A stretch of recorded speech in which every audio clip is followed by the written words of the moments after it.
Satu, alladzina hum fi salatihim khashi'un. Syarat pertama, kalau ingin mendapatkan surga Firdaus tadi dan kebahagiaannya diturunkan ke bumi, dibawa sampai mati, masuk ke alam kubur lebih bahagia lagi, maka amalan pertama untuk melatih menguatkan iman itu, coba berlatih untuk menunaikan sholat dengan khusyuk. Kalau Anda kerjakan benar sholat ini, maka apa yang Anda dapatkan? Teman-teman ingat betul, saya mau tanya sebentar. Keabadian yang abadi disebut dengan sa'id. Kalau kita ingin turunkan ke dunia percikannya kita dapatkan, usahanya disebut dengan apa? Masih ingat? Aflah itu kalau didapatkan, kata dasarnya apa tadi? Falahun. Lihat baik-baik. Kata Allah dalam Al-Quran tadi, kalau ingin mendapatkan falahun, amalan pertama sholat. Makanya ketika dipanggil sholat, kalimat falah dilekatkan pada panggilan sholat. 5 kali diingatkan. Begitu muadzin kemudian azan memanggil Anda, hayya 'alas shalah. Anda bertanya, ya Allah kenapa kami mesti sholat? Dijawab, hayya 'alal falah. Yuk, pagi yuk. Yang sejati datang sini. Belum dapat sujud, belum dapat ruku, saya berikan. Makanya ketika orang sholatnya benar, dia akan mendapatkan 5 keutamaan. Saat di dunia nih, belum ke akhirat, 5 keutamaan yang tidak diberikan pada orang yang tidak sholat. Atau orang sholat tapi sholatnya nggak khusyuk. Sebab syarat mendapatkannya khusyuk. Alladzina hum fi sholatihim khasyi'un. Bukan alladzina hum fi sholatihim saja, tapi ada kalimat khasyi'un. Artinya yang tidak khusyuk saja nggak akan dapat, apalagi yang nggak sholat. Apa yang 5 ini? Lihat baik-baik. 1, orang yang sholatnya benar, pertama kali sebelum mendapatkan kebahagiaan hakiki dari Allah Subhanahu wa Ta'ala, akan dirubah dulu perilaku hidupnya menjadi perilaku yang lebih baik. Kalau orang itu sholatnya benar, maka sholat itu akan melatih dia untuk berubah, bertransformasi jadi orang baik. Itu ada di Quran surah ke-29 ayat ke-45. Innas sholata tanha 'anil fahsya'i wal munkar. Sumber keburukan cuma 2, kalau bukan fahsya itu munkar. Maaf, pornografi, porno aksi, LGBT, kata-kata jorok, kotor itu fahsya. Di orang sholat kata Allah, mustahil berkata-kata kotor. Orang sholat tidak akan pernah mencela. Orang sholat tidak punya kata-kata jorok. Jadi kalau ada sekarang orang yang sholat senang mencela orang lain, itu berarti ada masalah dalam sholatnya. Dan dia belum dijamin sebagai ahli surga terbaik. Dan hidupnya nggak bahagia. Nggak bahagia. Aneh nih. Sholat tapi senang celah orang. Aneh. Aneh. Yang paling bahaya adalah menikmati celahannya. Itu yang paling aneh. Anda ngaji. Anda ikut taklim. Taklimnya sesuai Quran. Taklimnya petunjuk sunnah. Anda sholat, Anda puasa. Tapi Anda masih senang mencela orang lain. Dan menikmati celahan itu. Kalau nggak mencela, kayaknya nggak komplit kehidupan. Maka ada yang salah dengan ibadah Anda. Ada yang keliru. Karena mustahil taat bertemu dengan maksiat. Itu mustahil. Mungkar, keburukan yang diingkari oleh hati. Sumbernya nafsu perut dengan akal. Bohong, mencuri, menipu, membunuh, merampok, membegal, mabuk dan sebagainya. Itu namanya mungkar. Orang sholat gak mungkin mengerjakan mungkar. Jadi kalau sholat kita benar, cukuplah Anda sholat, maka Anda akan jadi orang baik. Makanya kata Nabi, Anda punya anak dari kecil ajarin sholat. Sholat kalau naik jadi balik, kerjakan terus. Kasih pelajaran membuat dia mengerti. Kalau masih susah, berikan pelajaran. Ini sering diterjemahkan dengan memukul. Mukul di Arab beda dengan konteks mukul sekarang. Mukul di Arab tuh ngasih pelajaran supaya ngerti. Anda bisa terjemahkan dengan konteks lain. Uang jajannya tahan, yang kesukaannya simpan dulu. Bisa dengan konteks kekinian. Tapi poinnya, kenapa anak Anda dari kecil ajarin sholat, sampai kenalkan dengan masjid, ajari 3 tahun bawa ke masjid, kenalkan dengan masjid. Gak ada masalah lari-lari itu sebelum waktu sholat. Kenalkan dulu. Dulu orang-orang tuh begitu, sebelum waktunya dikenalkan, jalan, begitu lari, biarin dulu. Setelah itu diberi pengertian. Nah, ini bukan tempat berlari, yang berlari di sana nanti, yang di sini nanti akan ada orang-orang baik semuanya. Terus anda lihat berbaris, baris rapi. Kalau pengen baik ikutan baris nanti. Terus nanti ada yang mimpin di depan, namanya imam. Imam itu siapa ya? Tetangga kita bukan yang Pak Imam, bukan. Kalau tetangga kita namanya Imam S. Arifin. Kalau yang ini imam sholat namanya. Imam sholat itu nanti akan pimpin menyembah Allah. Allah siapa ya? Allah itulah yang memberikan ayah rizki. Allah itu yang memberikan ayah rizki sehingga bisa beli tobot buat kakak, beli robokar poli. Ini yang poli, ini yang embers, ini yang heli. Ini dulu kakak semuanya tuh. Yang kasih Allah. Nanti kalau kakak bagus bisa ikut rapi di sini. Allah akan senang, akan ditambah lagi oleh Allah. Oh begitu ya. Datang, begitu caranya. Ini bukannya waktu sholat belum dikenalin tadi bawanya main-main di masjid. Bahkan ada yang agak repot lagi, di rumahnya susah diatur, dibilang, kamu ini susah diatur, main sana ke masjid, disuruh main, ya main di masjid. Yang salah bukan anaknya, orang tuanya. Apa rahasianya anak itu disuruh ke masjid, suruh sholat? Rahasianya, begitu anak itu sholat dengan baik, maka dia akan tumbuh jadi anak baik di kemudian hari. Itu maksudnya. Nah, sekarang saya agak bingung ini, pendidikan TK sekarang salah sih enggak, cuma saya agak bingung mikirnya. Ini anak belum diajarin sholat, udah diajarin manasik. Itu bagaimana cara berpikirnya Ferguson? Agak repot saya mikirnya tuh. Ya, walaupun salah sih enggak, cuma saya bingung gitu. Kenapa nggak dikerjakan tahap yang pertama dulu? Tangga itu kan berurutan, nggak bisa Anda lompat langsung ke 5. Kan 1, 2 belum terlewati. Jelas ya? Ah, ini gambarannya. Sholat nih. 1 pasti baik. Ini kalau sekarang sholat, lisan belum baik, mata belum baik, sampai ke kaki, berarti ada yang salah sholatnya tuh. Ada yang nggak tepat. Tangan sembarangan, snack orang ngambil. Awas. Tuh sendal orang, mau wudhu nggak ada sendal, pakai sendal orang. Udah bilang belum? Kehujanan pakai payung orang. Udah bilang belum? Ya kan gampang Ustaz. Ini kan juga mungkin diikhlaskan karena Allah. Ya ikhlas, cuman pakainya belum minjam. Bagaimana kalau sedang pegang payung itu keluar, Anda meninggal? Nah, coba mikirin ke situ. Coba ke kantor. Kalau didorong proyek yang nggak jelas, minta tanda tangan, pikirin dulu bagaimana kalau meninggal. Kemarin saya sama teman-teman artis saya katakan begini, Anda ya, kalau Anda mengaji dengan saya, jangan pernah menerima peran maksiat. Walaupun itu sekedar adegan, tapi itu maksiat. Kalau bayangkan ketika Anda memerankan itu, Anda diwafatkan oleh Allah Subhanahu Wa Taala. Maka demi Allah saya katakan tidak ada faedahnya Anda ngaji sekarang, ngaji besok. Ketika Anda menerima peran itu, Anda wafat dalam keadaan bermaksiat di hadapan Allah Subhanahu Wa Taala. Maka saya pun katakan pada Anda, ayo belajar yang betul, pahami, bangun sholat, belajar, dalami seperti orang tua kita dulu. Tinggalkan nyontek, budaya yang nggak jelas. Rasakan ketika nyontek Anda wafat, apa yang Anda dapatkan? Di Libya itu kalau nyontek, di Libya ya, ini saya pernah sekolah di Libya nih, itu kalau nyontek dibiarin aja dulu. Dan rekornya 100% ketahuan. Begitu sudah selesai, cuma jeda 2 jam, langsung ada panggilan. Si Fulan silahkan datang ke kantor. Apa yang disediakan di kantor sudah siap. Anda diberi waktu 2 jam dari sekarang, siapkan beres-beres koper Anda. Di sini tertulis Anda akan pulang. Tiketnya sudah lengkap, dikawal 2 orang. Dituliskan di situ anak ini nyontek gak boleh kembali ke sini. Libya. Gak ada, zero tolerance bagi yang seperti itu. Keluar. Kami gak terima di sini. Harusnya begitu. Gak ada faedahnya. Yang kita butuhkan amalan dari ilmu, bukan nilai-nilai itu sementara. Gak ada. Sudah. Nah ini akhirnya begini kualitasnya nih. Tertulis di ijazahnya bagus, cum laude, IPK-nya 4, tapi gak ada aplikasinya. Yang pintar banyak. Kita butuh yang baik, pintar yang baik. Sekarang yang pintar banyak, kepintarannya dipakai untuk nipu orang. Itu yang bahaya. Ahli hukum banyak yang dihukum.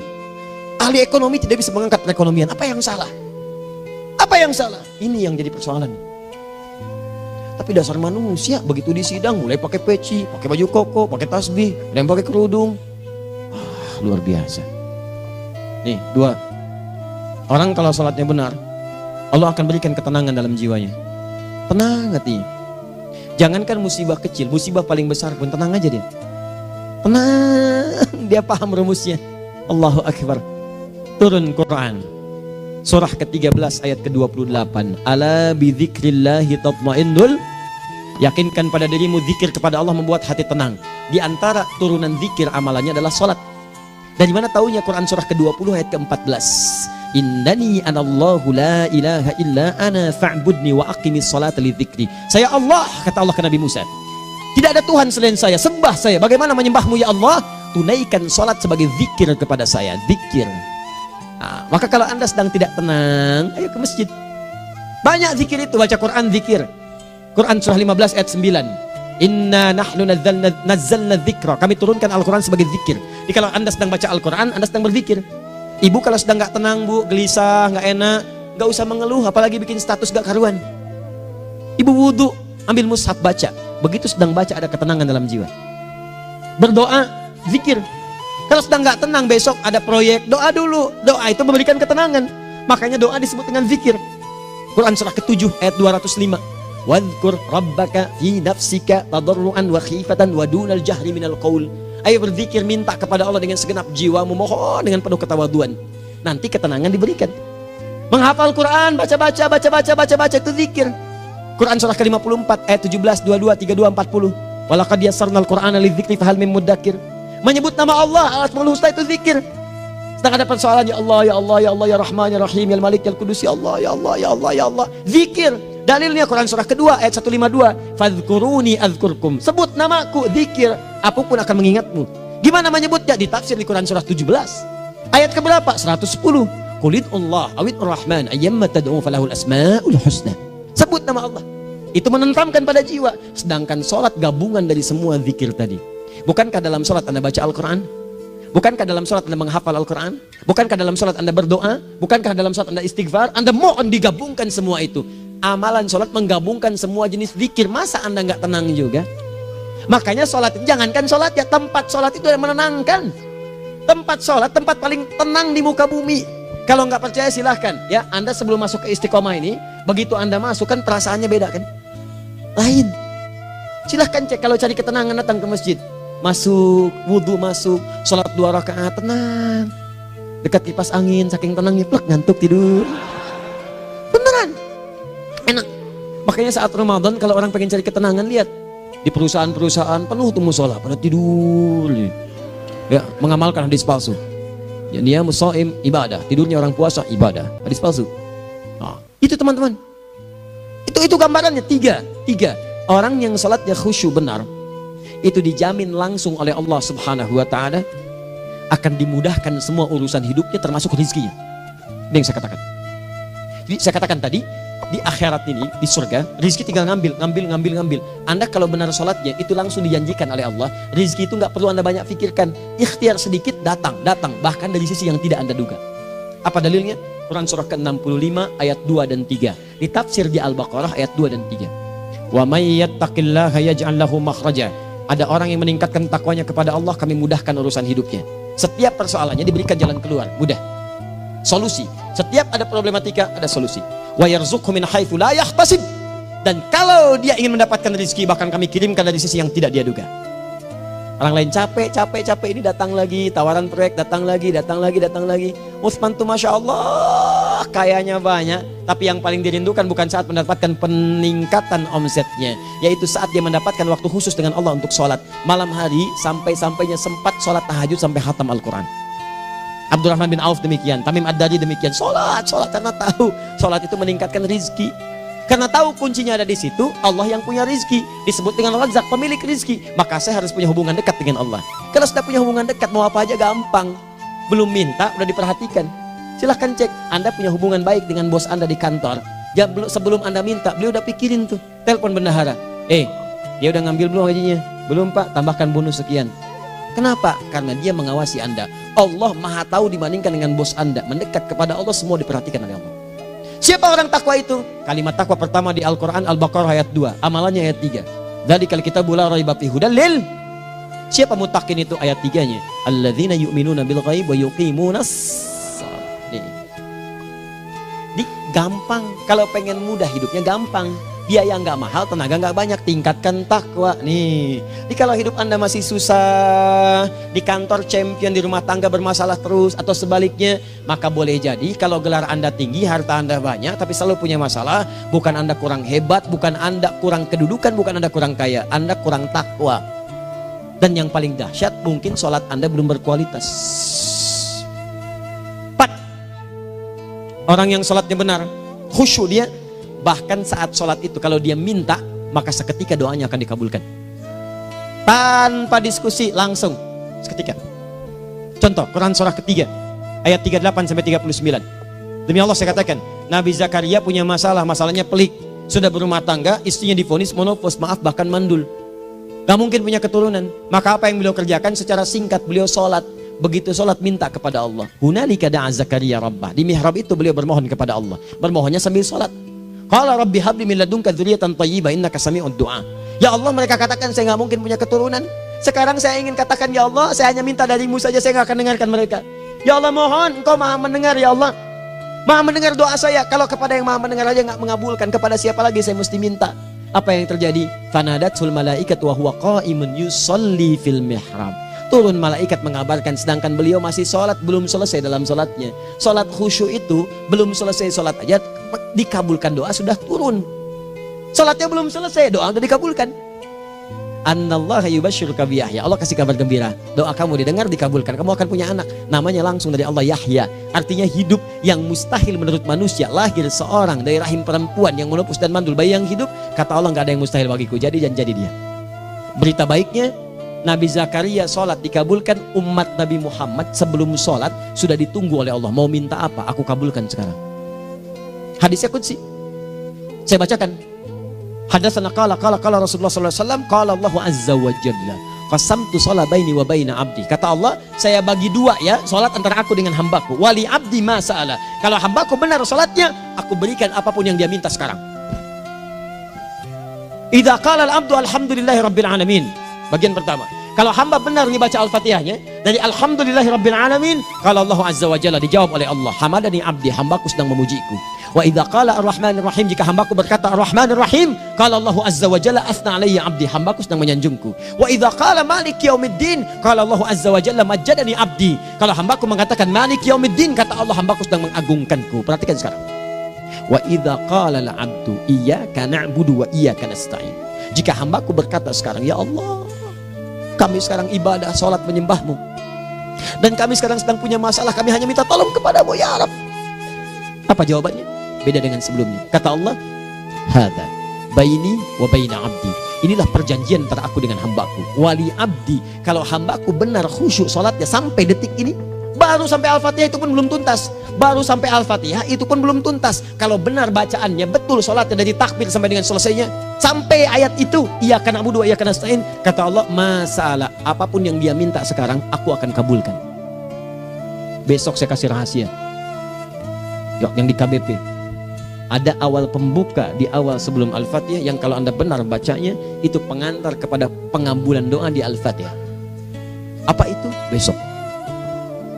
5. Yang kelima ini yang paling diharapkan, dan ini penutup dalam kajian kita malam ini. Teman-teman sekalian, perhatikan baik-baik.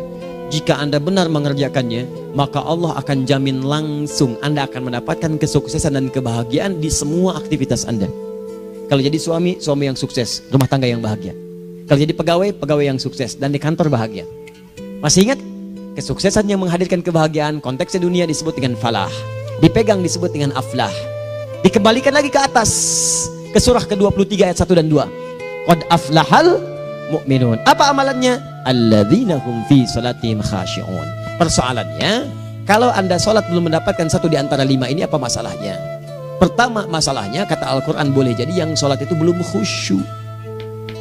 Apa itu khusyuk? 2 maknanya, dan saya tutup di sini. Apa yang 2 itu? 1, kebanyakan orang salat masih membawa dunia dalam salatnya. Makanya kalau pengen khusyuk, kata Allah, maka Anda rasakan akan bertemu Allah. Rumusnya Quran surah kedua ayat 45 sampai 46. Rasakan secara singkat, mungkin itu sholat terakhir yang Anda akan kerjakan dalam kehidupan. Mungkin di sholat itu Anda wafat. Kata Allah, alladzina yadhunnuna annahum mulaqu rabbihim. Orang khusyuk itu sudah kelihatan dari sebelum sholat, dia sudah merasa persiapan menghadap Allah. Persiapan ke manusia aja, dia sudah siap-siap, mandi dulu, ganti pakaian, pakai parfum, macam-macam dan sebagainya, hanya memenuhi undangan manusia. Allah mengundang Anda 5 kali dalam sehari. Ya maaf, mengabulkan doa Anda, mencukupkan kebutuhan, menyembuhkan kalau sakit, disiapkan Anda. Harusnya apa? Penampilan sempurna. Kata Quran, orang khusyuk itu kelihatan sebelum sholat, pakaiannya kelihatan. Quran surah 7 ayat 31, ya bani Adam khudzu zinatakum inda kulli masjid. Hai anak cucu Adam, kalau tiba panggilan dari masjid, kenakan pakaian terbaikmu. Di anak cucu Adam tuh kelihatan. Kalau orang khusyuk, begitu adzan kelihatan pakaiannya lain. Pakaiannya indah. Khudzu zinatakum, kenakan pakaian terbaikmu. Dipakai, bertemu Allah. Bertemu manusia aja pakaian bagus-bagus. Ini aneh ya, ada orang salah ibadah aja. Orang salah ibadah pakaiannya bagus-bagus. Lihat nih hari-hari tertentu, besok tuh orang mau ke tempat masing-masing tuh. Ada yang pakai jas, pakai dasi, pakai batik, pakai kebaya. Anaknya dibawa, dikuncir 2, bawa manisan macam-macam. Mau salah ibadah aja, tampilan bagus. Masa antum yang benar ibadahnya nggak bagus? Bedakan. Pakaian futsal, pakaian sholat ganti dengan yang sholat. Ini gimana pakaian sholat pakai pakaian futsal? Depannya gambar Messi, belakang Ronaldo. Repot. Malaikatnya juga bilang, kamu salah baju, harusnya Luka Modric.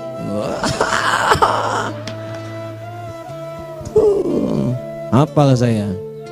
Nah, yang mau tanya apa? Mourinho dipecat saya tahu. Lagi nganggur sekarang, ditawarin Benfica dia nggak terima. Sekarang jadi dia komentator di beIN Sport. Nanti sebentar lagi dia akan komentari laga Saudi dengan Qatar dan komentari laga Arsenal dengan Ipswich. Digantikan oleh Solskjaer. Dia super sub dulu. Ya, super sub. Ya, the baby assassin, ya pembunuh yang berwajah baby face. Masuknya di akhir-akhir, gol. Sekarang melatih dia 5 kali kemenangan, belum kalah sama sekali. Saya hafal itu. Tapi masih di urutan ke-6, tapi jaraknya ke yang ke-4 itu tinggal 3 poin lagi.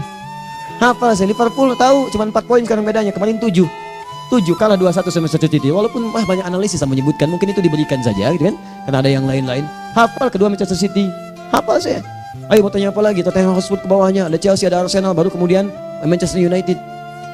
Liga Italia, wah udah gak kekejar Juventus. Ya, apa lagi? Dan seterusnya lah.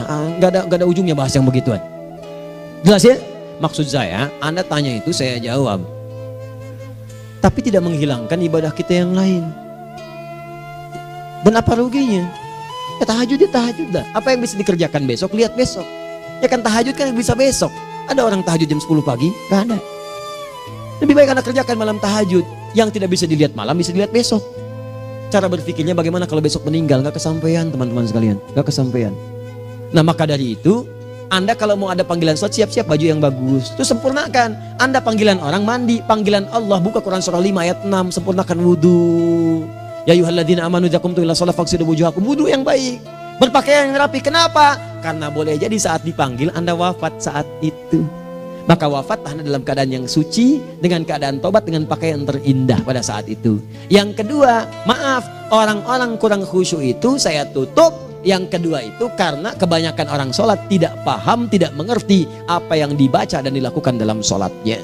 Jujur pada diri sendiri, jawab pada diri Anda. Sampai sekarang Anda sholat, berapa persen bacaan sholat yang Anda pahami? Jangan-jangan selama ini Anda sholat ribuan kali sujud, ribuan kali ruku, gak ada yang paham yang dibaca. Sekian persen yang paham, bagaimana sholat Anda bisa khusyuk? Pekerjaan Anda dipahami, urusan akhirat Anda nggak dipahami. Di mana cara berpikirnya? Aku yang bagaimana atau engkau yang harus bagaimana? Ya, coba berubah. Nah ini baru satu amalan, belum yang lainnya. Ada 5 amalan lagi yang kalau kita bisa turunkan itu, selain sholat yang khusyuk, maka jaminan tadi akan datang. Baru sholat khusyuk aja 5 datang, apalagi ditambah dengan 5 amalan lainnya lagi. Demi Allah saya katakan, dunia kecil sekali, gak ada nilainya. Akhirat aja enak, nikmat. Saya ketemu Ustaz Arifin beberapa waktu lalu, dan kita doakan semoga Allah berikan kesembuhan, kesehatan. Saya datang, biasa kita adamin berdoa, duduk. Bang istirahat, bang butuh istirahat, umat udah nunggu. Dah gak usah mikir yang lain, karena beliau cerita masjid, cerita zikro, cerita mana. Ya insya Allah, nitipin ini, nitipin itu dan seterusnya. Dan yang paling indah adalah, bang kita saling panggil weekend. Nikmat, gak ada yang senikmat ini. Zikir, Allah, doa.